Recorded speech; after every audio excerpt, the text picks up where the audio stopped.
Vote బ్రహ్మాస్త్రం లాంటిది. మొదటిసారి అస్త్రాన్ని వాడుకునేందుకు యువత ఎంతో ఆసక్తిగా ఎదురు చూస్తోంది. అయితే ఎలాంటి పార్టీని ఎన్నుకోవాలి, ఎలాంటి లక్షణాలున్న వ్యక్తి తమకు నాయకుడిగా కావాలి, ఈ విషయంపై యువత క్లారిటీగా ఉంది. తమ భవిష్యత్తు బాగుండాలి అంటే ఎలాంటి ప్రభుత్వం కావాలో చెబుతున్న రాజమండ్రి యువత అభిప్రాయాలపై మా ప్రతినిధి బిందు గ్రౌండ్ రిపోర్ట్. ఓటు మా ఆయుధం అంటున్నారు యువత. ఇవాళ మనం సంహిత డిగ్రీ కాలేజ్లో ఉన్నాం. రాజమండ్రి సంహిత డిగ్రీ కాలేజ్కి వచ్చాం. ఇక్కడ మనతో పాటు 18 ఏళ్లు కంప్లీట్ చేసుకుని మొదటిసారి ఓటేయడానికి 2019 ఎలక్షన్లో తమ అభిప్రాయం తెలియజేయడానికి సిద్ధంగా ఉన్నారు సంహిత కాలేజ్ స్టూడెంట్స్. అయితే మొదటిసారి ఓటు ఎవరికి వేయాలనుకుంటున్నారు, ఎలాంటి అభ్యర్థి కావాలనుకుంటున్నారు, వీళ్ళని అడిగి తెలుసుకునే ప్రయత్నం చేద్దాం. ఎలాంటి అంశాలు వాళ్ళని ప్రభావితం చేస్తాయో కూడా చెప్పడానికి సిద్ధంగా ఉన్నారు. అంటే మనకి బేసికల్గా ఎన్ని రాజ్యాలు ఉన్నా మనం ఒకటి మాత్రం చెప్పుకుంటాం, మనకి రామరాజ్యం అనేది అదే ఒక బెస్ట్ రాజ్యంగా చెప్పుకుంటాం. మనకి రామరాజ్యం అంటే ఏంటంటే రాముడు ఒక కింగ్. ఇప్పుడు మనకి ఏమైనా డెసిషన్ కానీ ఏమైనా పాలసీ కానీ అదే ఒక పీపుల్కి ఇంప్లిమెంట్ చేయాలంటే అది అందరి సమక్షంలో మనకి డిస్కస్ చేసి అది వాళ్ళ నిజంగా వాళ్ళకి ఇది మన ఒక డెసిషన్ తీసుకున్న ఒక ప్లాన్ అనేది ఇంప్లిమెంట్ చేస్తే అది అంతవరకు పాజిటివ్ రిజల్ట్స్ వస్తుందో అని ప్రజలందరితో డిస్కస్ చేసి అప్పుడు చేయడం వల్ల దానివల్ల చాలా పాజిటివ్ రిజల్ట్స్ వచ్చి చాలా బెనిఫిట్స్ పొందింది అనమాట కింగ్డమ్. చాలా జాబ్ నోటిఫికేషన్స్ రిలీజ్ చేస్తామని చెప్పారు, కానీ సరైన జాబ్ నోటిఫికేషన్స్ ఏమీ లేవు. చదువుకున్న చదువుకి తగిన ఉద్యోగాలు ఏమీ లేవు. అందరూ ఒకటే ఏం రిలీజ్ చేస్తే వాటికే పెట్టేసుకుంటున్నారు, వాటి కోసమే ప్రయాసపడుతున్నారు తప్ప మేము చదివిన దానికి తగిన జాబ్స్ మాకు లేవు. అది మెయిన్ ప్రాబ్లం. అది నేను చెప్పాలను. అలా మేము చదివిన చదువుకి తగిన ఉద్యోగాలు ఇవ్వగలిగే నాయకుడికి నేను ఓటేస్తాను. ఓకే, సో మీకు ఆపర్చునిటీస్ కావాలి ప్రధానంగా. సో రాజమండ్రి చుట్టుపక్కల ప్రాంతాలు ఇవి అభివృద్ధి చెందితే మీకు అవకాశాలు కూడా ఎక్కువగా వస్తాయి కదా. సో ఎంత అభివృద్ధి చెందింది మీ ప్రాంతం, ఎవరు చెప్తారు?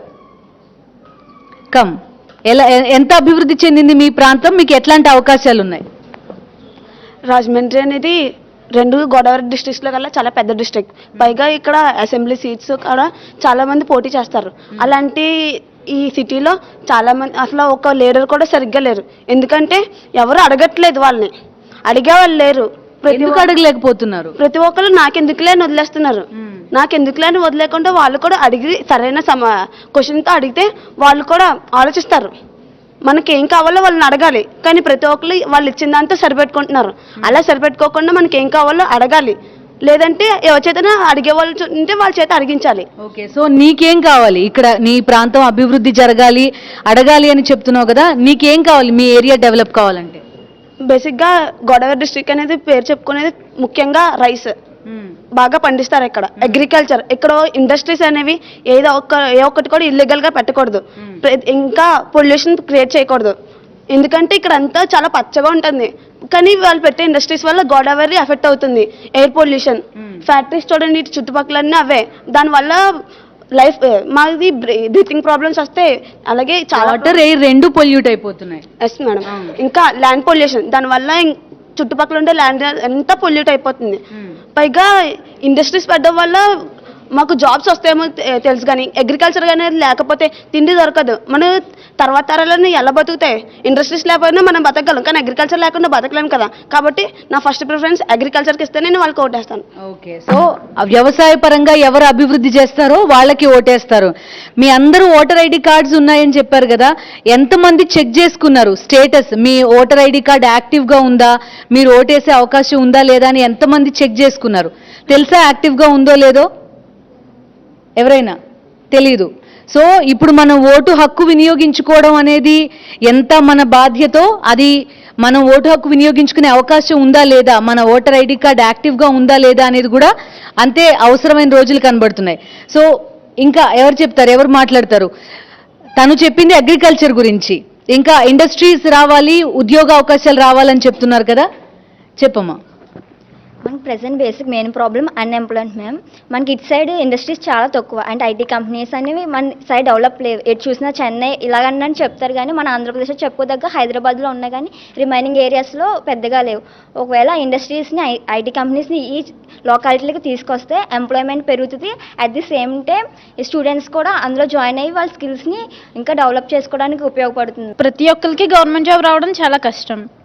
సో మనకి ఖచ్చితంగా ఇండస్ట్రీస్ కూడా అవసరం. సో ఐటీ సెక్టర్ మోర్ ఓవర్గా డెవలప్ అయింది బెంగళూరులో. సో అందరూ కూడా బెంగళూరులో మెయిన్గా ప్రిఫర్ చేసేది బెంగళూరు. ఓకే. సో మరి ఇక్కడికే ఇండస్ట్రీస్ వచ్చే అవకాశం ఉండి అలాంటి వాళ్ళు ఇండస్ట్రీస్ తీసుకొస్తానంటే ఆబ్వియస్లీ ఇక్కడే ఉంటాం. ఇక్కడే ఉంటావు. ఇక్కడే సో మరి ఉంటాం. నీ చుట్టుపక్కల అభివృద్ధి జరగాలంటే ఏం చేయాలి నువ్వు? నేను కూడా డెవలప్ చేయడానికి ట్రై చేయాలి. ఓకే. సో అలాంటి వాళ్ళని ఎన్నుకోవాలి, అవేర్నెస్ పెంచాలి అందరిలో కూడా. ఓకే. సో మీరందరూ స్టూడెంట్స్ కదా, మీరందరూ ఇప్పుడు ఎన్నికల్లో డబ్బులు పంచడం చూస్తాము, మద్యం పంచడం చూస్తాము. అట్ ద సేమ్ టైం మా కులం వాళ్ళు నించున్నారు కాబట్టి నేను వాళ్ళకి ఓటేస్తాను అని చెప్పుకునే వాళ్ళు చూస్తాం. మరి అలాంటి వాళ్ళకి మీరు ఓటేస్తారా? No ma'am, absolutely wrong. ఎప్పుడు కూడా మనం క్యాస్ట్ని చూసి ఓటు వేయకూడదు మ్యామ్. ఎందుకంటే నాలెడ్జబుల్ పర్సన్స్ని ఎవరైతే కరెక్ట్గా మన స్టేట్ని డెవలప్ చేయగలరో వాళ్ళని మాత్రమే ఎన్నుకోవాలి. అలా ఎన్నుకున్నప్పుడే అన్ఎంప్లాయ్మెంట్ అనేది ఖచ్చితంగా పోతుంది. అలా పోయినప్పుడే స్టేట్ కంప్లీట్గా డెవలప్ అవుతుంది. అలాంటి నాయకుడిని మాత్రమే మనం ఎన్నుకోవాలి. అలా ఎన్నుకోగలిగే సత్తా అందరికీ యువతకే ఉంది. ఆ యువత ఎప్పుడైతే అవేర్నెస్ అందరిలో తీసుకురావడానికి ట్రై చేస్తారో అప్పుడు ఖచ్చితంగా స్టేట్ డెవలప్ అవుతుంది. ఈ మద్యం పంచడం, ఓటేయడానికి కోసం డబ్బులు ఇవ్వడం ఇవంతా కూడా ట్రాష్. ఇలాంటివి చేయకూడదు. అలా చేయడం వల్ల మన హక్కుని మనమే అమ్ముకున్నట్టు అవుతుంది. ఓటేయడం అనేది మన హక్కు. మనం సరైన నాయకుడిని ఎంచుకోవడానికి మనకుండే ఒక్క ఛాన్స్ అది. అలాంటి నాయకుడిని ఎంచుకున్నప్పుడు మాత్రమే మనమైనా మన తర్వాత వాళ్ళైనా కరెక్ట్గా డెవలప్ అవ్వడానికి చాలా మంచి ఉద్దేశాలు అందరిలో అవేర్నెస్ రావడానికి కోసం కూడా అలాంటి వాళ్ళనే ఎంచుకోవాలి. అందుకే వీటన్నిటినీ కూడా మనం అడ్డగించాలి. సో నీకు ఈ ఒపీనియన్ ఉంది కదా, ఇలా ఎవరికైనా చెప్పావా? క్యాస్ట్ పరంగా ఓటేసే వాళ్ళకి కానీ, మనీ ఇచ్చే వాళ్ళకి కానీ ఎవరైనా మోటివేట్ చేయడానికి ట్రై చేసావా?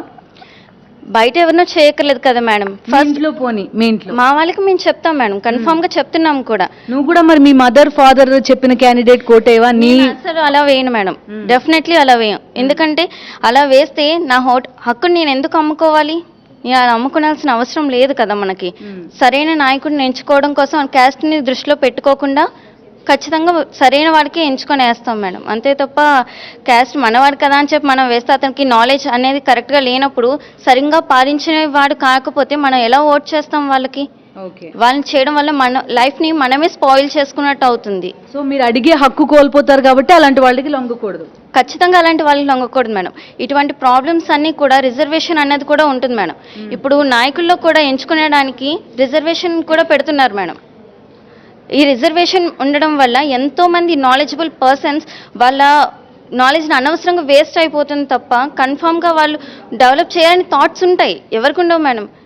నా ఫ్యామిలీ డెవలప్ అవ్వాలి, నా కంట్రీ డెవలప్ అవ్వాలి, నా స్టేట్ డెవలప్ అవ్వాలని ప్రతి ఒక్కరికి ఉంటుంది. కానీ అది డెవలప్ చేసుకోవాలి అంటే మనం ఫస్ట్ ధైర్యంగా మనం నిలబడగలగాలి. అంటే రిజర్వేషన్స్ అన్నది ఉండకూడదు మేడం. రిజర్వేషన్స్ ఉండాలి ఎలాంటి పర్సన్స్కి? ఓన్లీ నాలెడ్జబుల్ పర్సన్స్కి. ఒక ఫ్యామిలీ నుంచి ఒక నాలెడ్జబుల్ పర్సన్ని ఎన్నుకుంటే మన స్టేట్ విత్ ఇన్ మంత్స్లో చాలా మంచి రేంజ్కి వెళ్తుంది మేడం. టాలెంట్ అనేది అల్టిమేట్. టాలెంట్ ఉన్న వాళ్ళకి రిజర్వేషన్లు ఉండాలి అని చెప్తోంది. సో మద్యం తాగి ఓటేసే పరిస్థితులు ఉన్నాయి. ముందు రోజు మద్యం పంపిణీ చేయడం మనం చూస్తూ ఉంటాం. ఎవరు చెప్తారు మరి? వెహికలే డ్రైవ్ చేయకూడదు అంటున్నారు కదా, అలాంటిది మన హక్కుని తాగి ఓటేయడం ఎంతవరకు కరెక్ట్? ఎవరు చెప్తారు?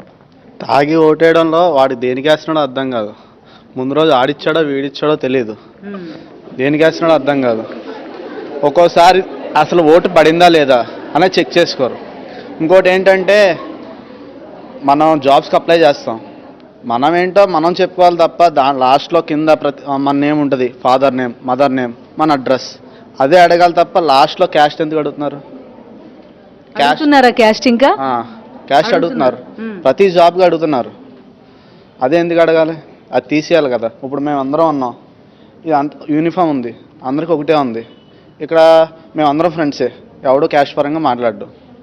బయటికి వెళ్తే మేము ఉద్యోగాలకు వెళ్తే నీ క్యాస్ట్ ఏంటి, అది అక్కడికి ఎందుకు రావాలి? అది తీసేసిన వాడు మాకు కావాలి. అది తీసేసే నాయకుడు మాకు కావాలి. సో అది ఎక్కడి నుంచి రావాలి? నాయకుల నుంచి రావాలా, ప్రజల నుంచి రావాలా? ప్రజలు నాయకులను అడిగితే ప్రశ్నిస్తే కన్ఫామ్గా వస్తుంది. ఓకే. సో క్యాస్ట్ సిస్టమ్ లేని వాళ్ళకి తను ఓటేస్తాను అంటున్నాడు. ఇంకా ఇంకా ఏం కావాలి ఒక లీడర్లో, లేకపోతే ఒక పార్టీలో ఏం చూస్తారు? స్త్రీకి ఇప్పుడు రక్షణ ఉండట్లేదు ప్రజెంట్. స్త్రీకి రక్షణ ఇవ్వాలి. మహాత్మా గాంధీ గారు అర్ధరాత్రి స్త్రీ మామూలుగా స్వతంత్రంగా నడిచినప్పుడే మన దేశానికి స్వతంత్రం వచ్చిందన్నారు. అలా రక్షణ ఇచ్చే నాయకులు మాకు కావాలి. ఓకే. సో అలాంటి లీడర్కి నువ్వు ఓటేస్తావు? అవును మేడం. ఓకే. ఓకే. నేను ఏమనుకుంటున్నానంటే గవర్నమెంట్ చాలా ప్రాంతాల్లోని గవర్నమెంట్ హాస్పిటల్స్ అనేవి పెడుతుంది కదా మేడం. చాలా ప్రాంతాల్లోని కొన్ని పేదవాళ్ళు ఉంటారు, రిచ్ పీపుల్స్ కూడా ఉంటారు. పేదవారికి అనేది సరైన ఆరోగ్య స్థితికరంగా ప్రయోజనాలు అనేవి కలగాలి. కానీ ఇప్పుడు ప్రజెంట్ ఉన్న గవర్నమెంట్ హాస్పిటల్లో సరైన ఎక్విప్మెంట్ లేవు, మందులు అనేవి కూడా సరిగ్గా ఇవ్వట్లేదు.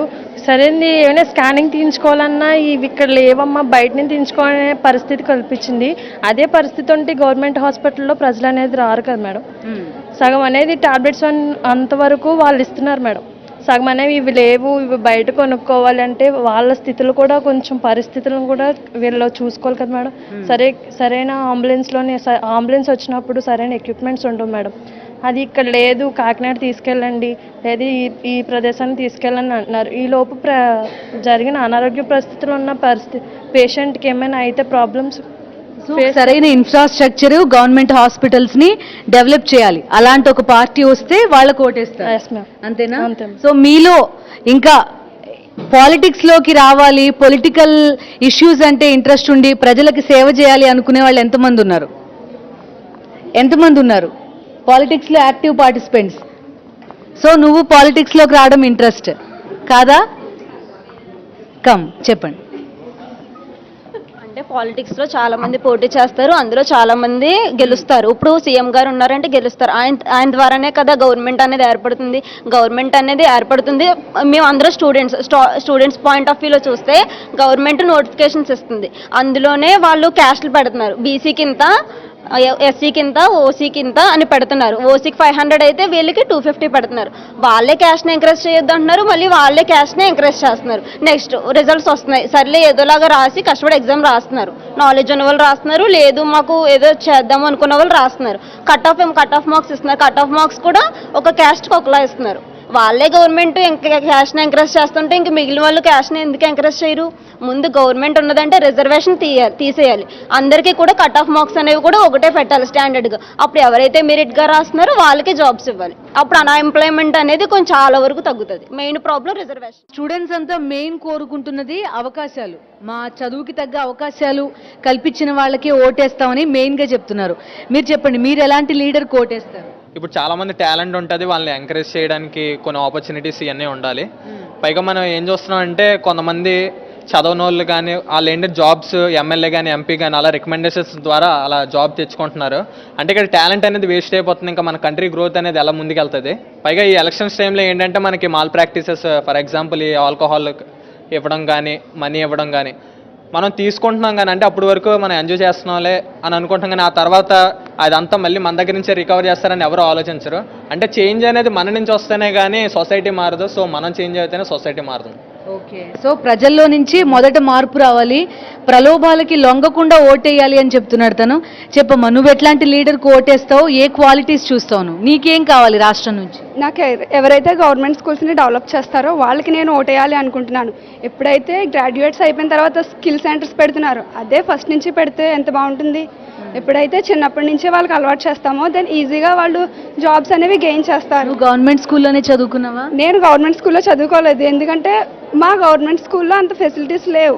ఖచ్చితంగా చెప్పగలరు, చాలా మంది మా కజిన్సే కానీ ఎవరు గవర్నమెంట్ స్కూల్లో చదవలేదు, ఎందుకంటే అవకాశాలు అక్కడ లేవు కాబట్టి. ఫెసిలిటీస్ అనేవి సరిగ్గా లేవు. సో ఎప్పుడైతే బెస్ట్ క్వాలిటీ అయిన ఎడ్యుకేషన్ని ప్రొవైడ్ చేస్తామో తర్వాత స్కిల్ సెంటర్స్ పెట్టాల్సిన అవసరమే ఉండదు.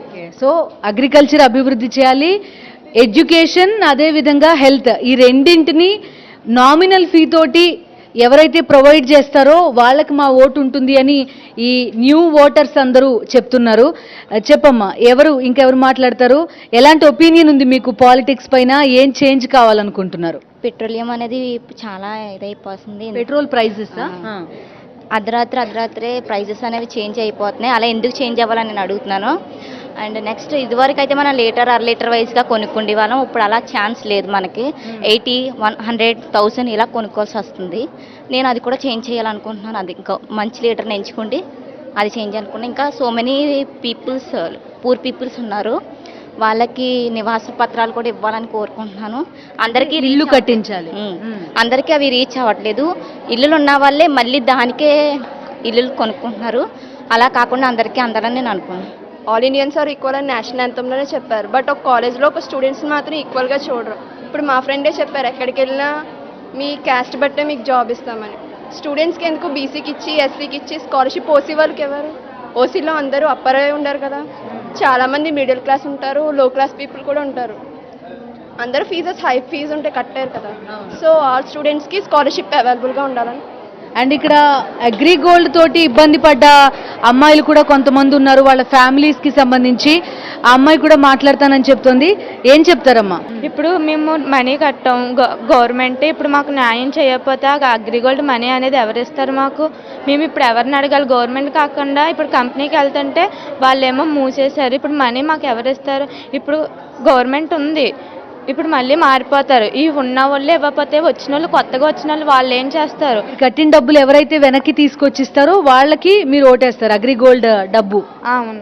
ఓకే, మీ ఫ్యామిలీలో కట్టారా? కట్టించారండి.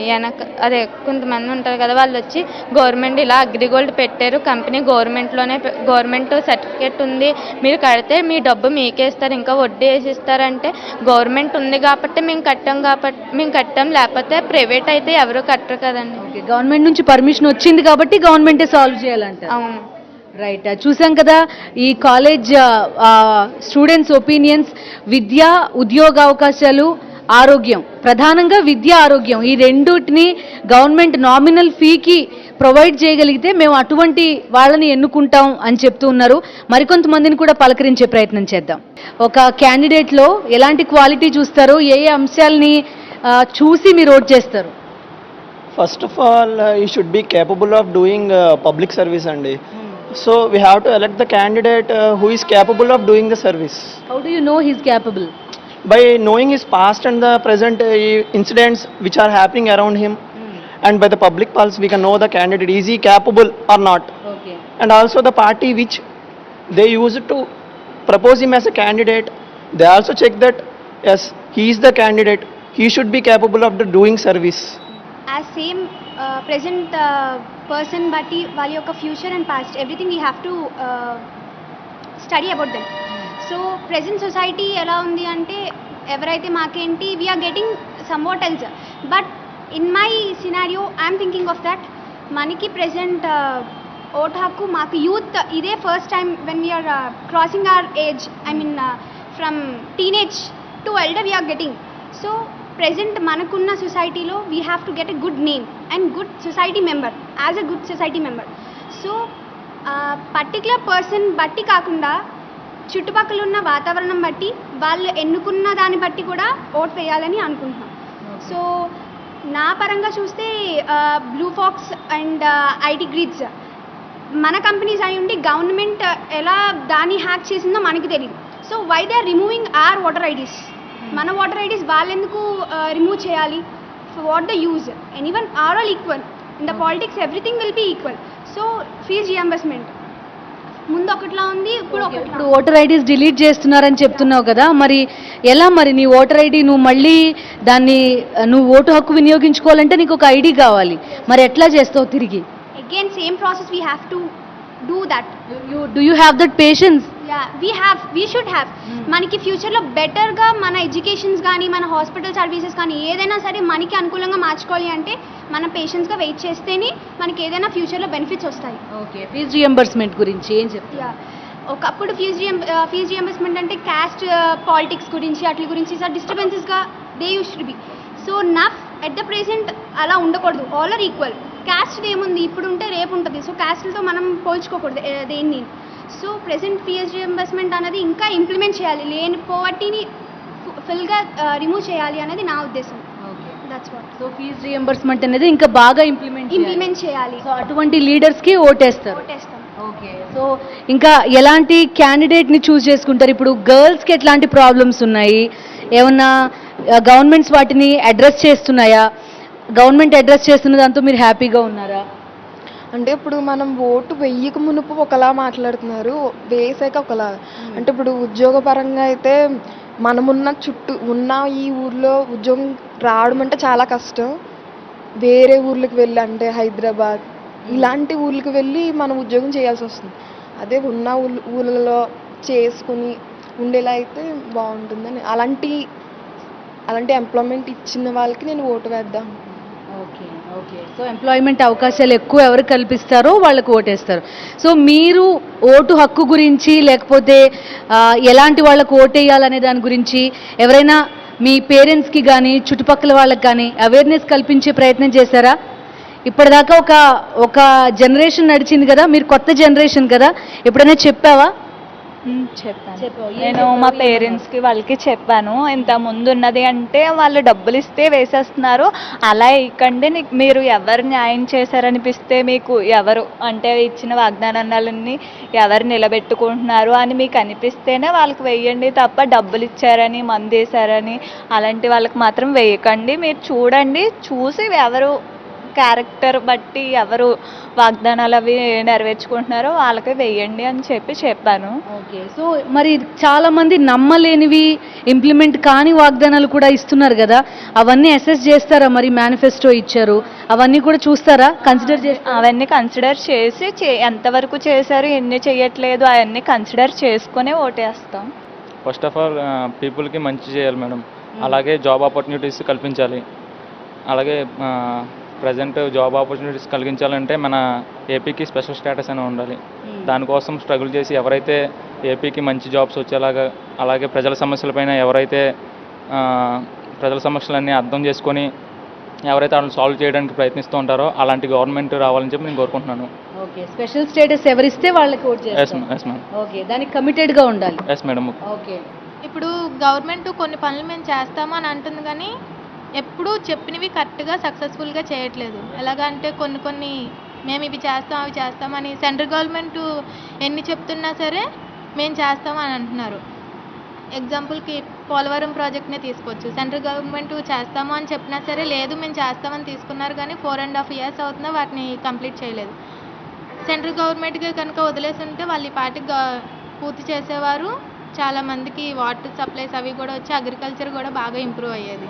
ఏదైతే గవర్నమెంట్ చేసినవి చెప్పినట్టు సక్సెస్ఫుల్గా చేస్తుందో అలాంటి గవర్నమెంట్కి ఓటేయాలనుకుంటున్నాను. నువ్వు పార్టీని చూసేస్తావా ఓటు, లేకపోతే క్యాండిడేట్ని చూసి వేస్తావా? ఇటువైపు ఎవరిని చూసి వేస్తావు? క్యాండిడేట్ని చూసి వేస్తావు. ఎట్లా ఉండాలి ఒక క్యాండిడేట్? నువ్వు ఓటు వేయాలంటే ఆ క్యాండిడేట్ ఎట్లా ఉండాలి? హానెస్టీగా తను ఇచ్చిన ప్రామిసెస్ని ఫుల్ఫిల్ చేసేంత కెపాసిటీ తనకు ఉండాలి. అండ్ అంతే నమ్మకం కూడా ప్రజలందరిలోని కలిగించేంత ఉండాలి దానికి.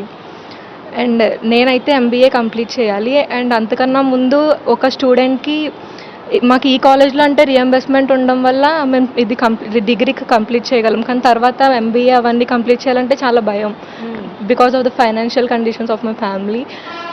సో స్టూడెంట్స్కి రిజర్వేషన్స్ బట్టి OC SC ST అన్ని రియంబర్స్మెంట్ వాళ్ళకి సపరేట్గా అంటే ఒక వేరియేషన్ చూపిస్తున్నారు, కానీ అలా కాకుండా అందరికీ ఈక్వల్గా ఉండాలి.